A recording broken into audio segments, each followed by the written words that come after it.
दिंदोडा प्रकल्पग्रस्त संघर्ष समितीच्या वतीने दिंदोडा धरणावर बेमुदत चुल्हा जलाव आंदोलन दिनांक 23 जानेवारी 2025 पासून सुरू करण्यात आले आहे। 500-600 महिला पुरुषांनी ऊन थंडीची पर्वा न करता रात्रंदिवस ठिय्या देऊन धरणावर बसले आहेत। 1993 ते 1999 या काळात सरकारने अल्प मोबदला देऊन जमीन अधिग्रहित केली आहे। त्यानंतर धरणाचे काम सुरू केले नाही। विदर्भ पाटबंधारे विकास महामंडळाने 2017 साली काम सुरू केले। कल्याणकारी राज्याच्या सरकारने जमीन अधिग्रहित करण्याचा व्यापार कधीपासून सुरू केला असा प्रश्न प्रकल्पग्रस्तांना पडला। जलसंपदा मंत्री यांचे दालनात मंत्री महोदयांना निवेदन दिले तरी 240 कोटी रुपयांच्या प्रस्तावाला मंजुरी देण्यात आली नाही। म्हणून दिंदोडा प्रकल्पग्रस्त वर्धा नदीवर दिंदोडा धरणावर आंदोलनास बसले आहेत। लोकप्रतिनिधी अधिकारी अजूनपर्यंत आंदोलन करताना भेटायला आले नाहीत। महिला पुरुष युवक युवती लहान मुले भर थंडीत दिवस रात्र आंदोलन करीत आहेत। गणराज्य दिवस धरणावर साजरा करण्यात आला।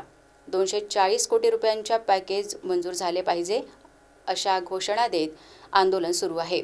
जोपर्यंत 240 कोटी रुपयांचा प्रस्ताव मंजूर होत नाही तोपर्यंत हे चुल्हा जलाव बेमुदत आंदोलन करण्यात येणार आहे अशी माहिती आंदोलकांनी दिली। आमची जमीन आमची जमीन दिंदोडा प्रकल्पग्रस्तांचे पुनर्वसन झालेच पाहिजे। दिंदोडा प्रकल्पग्रस्तांचे पुनर्वसन झालेच पाहिजे। मच्छीमार बांधवांना न्याय मिळालाच पाहिजे। 240 कोटीचे पॅकेज मंजूर झालेच पाहिजे। आम्ही चूल आंदोलन मानलेला आज 5 दिवस झालेले आहे। अजूनही आमच्यापाशी कोणी आलेले नाही। आमचं आंदोलन याच्यासाठी आहे का जवरी आमच्या पॅकेजवर सही करणार नाही तवरी आम्ही आमचं आंदोलन उठवणार नाही। याही पूर्वी अनेक आंदोलने झाली आणि 240 कोटीचं पॅकेज तयार झालं।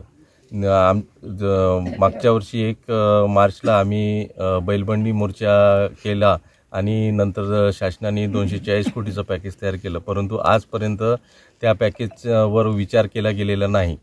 अप्पर मुख्य सचिव मंत्रालय मुंबई यांच्याकडे ते पॅकेज मंजुरीसाठी पाठवण्यात आलं आहे आणि ते पॅकेज मंजूर करण्याकरता आम्ही दिंदोडा प्रकल्पावर चुल्हा जलाव आंदोलन चालू केलेलं आहे।